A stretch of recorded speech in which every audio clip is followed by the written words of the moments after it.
جناب امان اللہ خان صاحب کا ہے جو نارتھ ویسٹ لندن سے تشریف لائے ہیں. جی حضور ان کا سوال ہے افغانوں میں احمدیہ تحریک کا اثر رسوخ کتنا ہے؟ اس سلسلے میں آپ کیا اقدام کر رہے ہیں؟ کہاں ہیں ہمارے بھائی جو انہوں نے سوال کیا؟ امان اللہ خان صاحب. خان صاحب ٹھیک ہے تشریف.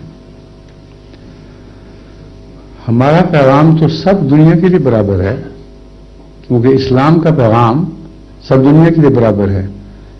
اس لیے افغان یا غیر افغان کی تقسیم ایک مصنوعی تقسیم ہے. انگریز اور جرمن، افریقن اور امریکن کی تقسیم قرآن کی روح سے ایک مصنوعی تقسیم ہے. قرآن ایک عالمی پیغام ہے اور یہ پیغام ہمارا کام ہے کہ سب دنیا میں پھیلائیں، جن میں افغان بھی شامل ہیں.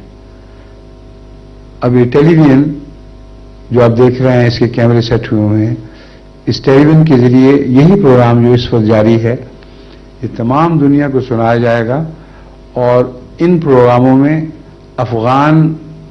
افغانستان میں بولنے والی زبانیں بھی شامل ہوتی ہیں اور ان پروگراموں کے تراجم افغانستان میں سمجھی جانے والی زبانوں میں کیے جاتے ہیں.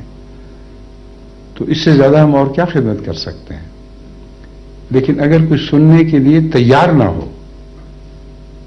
اور اگر کسی کے خون میں ایسا ظلم شامل ہو جائے جو اس کی قرآن جس ظلم کے خلاف جہاد کرتا ہے اور وہ اپنے ظلم کو قرآنی جہاد قرار دے رہے ہوں، تو پھر ان کا حال وہی ہے کہ سنتے ہیں مگر بہرے ہیں، دیکھتے ہیں مگر اندھے ہیں، دلوں پر مہر ہے، کوئی پیغام نہیں ملتا.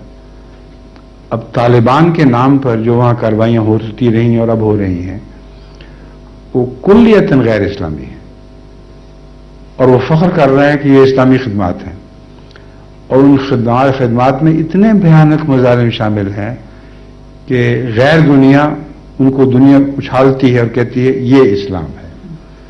تو اس ظلم کے بعد وہ ہماری آواز کیسے سنیں گے؟ اس لیے ان کا نہ سننا ہمارا قصور نہیں، ان کے اعمال کا طبی نتیجہ ہے. سمجھ گئے آپ؟ شکریہ.